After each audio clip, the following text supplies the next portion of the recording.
আনাস রাদিয়াল্লাহু তাআলা আনহু থেকে বর্ণিত, তিনি বলেন, রাসূলুল্লাহ সাল্লাল্লাহু আলাইহি ওয়াসাল্লাম দোয়া করার সময় বলতেন, রব্বানা আতিনা ফিদ দুনিয়া হাসানাতাও ওয়া ফিল আখিরাতি হাসানাতাও ওয়া কিনা আযাবান নার। অর্থাৎ, হে আমাদের রব, আমাদেরকে দুনিয়াতে কল্যাণ দান করুন এবং পরকালেও কল্যাণ দান করুন, আর জাহান্নামের শাস্তি থেকে আমাদেরকে রক্ষা করুন।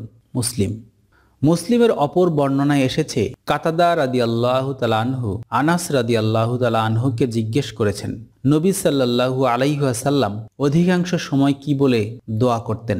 জবাবে আনাস রাদিয়াল্লাহু তাআলা আনহু বলেন, তিনি অধিকাংশ সময় এই বলে দোয়া করতেন, আল্লাহুম্মা আতিনা ফিদ দুনিয়া হাসানাতাও ওয়া ফিল আখিরাতি হাসানাতাও ওয়া কিনা আযাবান নার। তিনি বলেন, আনাস রাদিয়াল্লাহু তাআলা আনহু কোনো দোয়া করার ইচ্ছা করলে এই দোয়াটি পাঠ করতেন, আর যখন তিনি আরও অন্যান্য দোয়া করার ইচ্ছা করতেন তখন দোয়ার মধ্যে এই দোয়াটিও শামিল করতেন।